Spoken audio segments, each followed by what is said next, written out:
Bonjour à vous, c'est Géraldine Granier. Alors, je vous fais une vidéo aujourd'hui pour le coaching de Nadine. Et donc, vous avez eu la vidéo de présentation, vous avez eu la première session de coaching et on en est donc à la deuxième session de coaching. Et voilà, je pensais que ça pouvait être intéressant de vous faire cette vidéo dans un décor sympathique, plutôt un décor naturel et de vacances.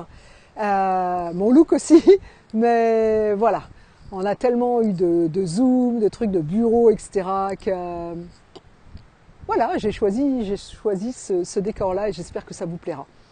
Alors, avant de démarrer la vidéo, j'espère que vous allez bien, que vous faites tout ce que vous pouvez pour développer, trouver de la liberté dans ce contexte, même si les choses s'ouvrent. Il y a toujours à faire attention à nos libertés, toujours à faire attention à prendre soin de vous. Voilà, vous êtes la personne principale de votre vie. Alors, en ce qui concerne Nadine, eh bien du coup, on a vu la deuxième session. Donc pour les gens qui prennent cette vidéo en cours, je vous mettrai dans la description, le commentaire, les liens des deux premières vidéos parce que l'idée de ces vidéos, c'est de pouvoir les suivre au fur et à mesure. Le parcours, donc, c'est un parcours de 8 semaines, un parcours de 8 semaines de la transformation pour les personnes qui rentrent dans les cases de 10 haut potentiel, hyperactifs, hypersensibles, hypercréatifs, qu'on appelle aussi zèbres, neuroatypiques, neurodiverses, multipotentiels. Ouh, il y a beaucoup de noms pour ces gens-là. Alors, qu'est-ce qui s'est passé à la deuxième session pour Nadine? Eh bien, ce qui était intéressant, c'est que son retour, c'était que la première semaine, elle a conscientisé déjà pas mal de choses, vous allez voir. Elle a conscientisé en fait qu'elle pouvait faire différemment lors des réunions de direction. Donc je vous rappelle que Nadine a un poste de dirigeante et qu'elle est venue me voir pour une rupture très douloureuse avec une personne toxique, mais qu'on avait vu qu'effectivement elle avait un challenge pour prendre sa place.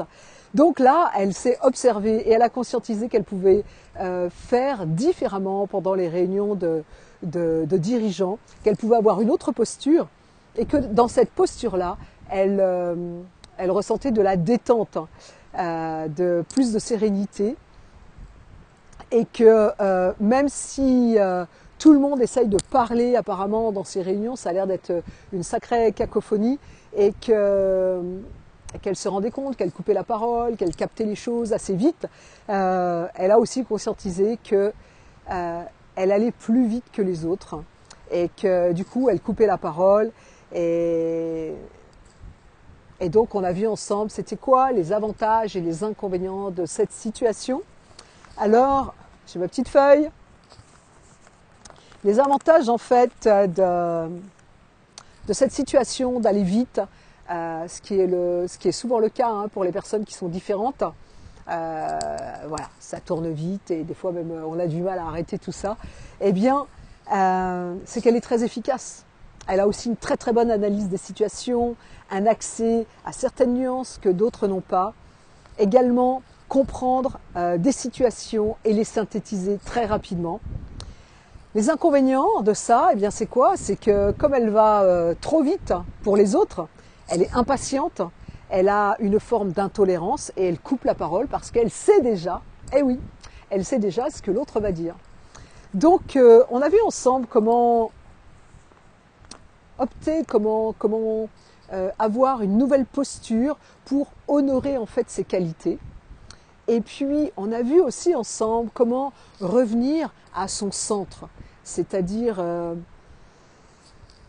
eh bien, de pouvoir effectivement prendre de la hauteur, se voir faire et transformer donc la situation pour être là, observer, voir ce qui se passe et casser donc cette habitude de je vais vite et donc je coupe la parole aux autres personnes.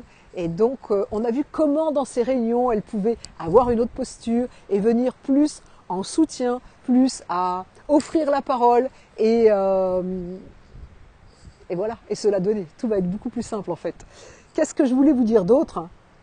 On a aussi revu ensemble, j'en ai parlé dans la première vidéo, on a revu ensemble comment utiliser donc les outils. Je ne peux pas vous donner tous les détails, on n'est pas en coaching ensemble, là, c'est juste pour que vous puissiez avoir le parcours, pouvoir sentir en fait comment Nadine s'est déjà transformée en une semaine.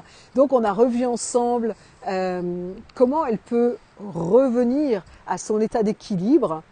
Avec la respiration par exemple, dans la posture qu'elle a au niveau de s'aider avec son corps physique, et aussi des outils concrets qui font partie en fait du pack de coaching pour revenir à son équilibre à la fois émotionnel, physique et mental.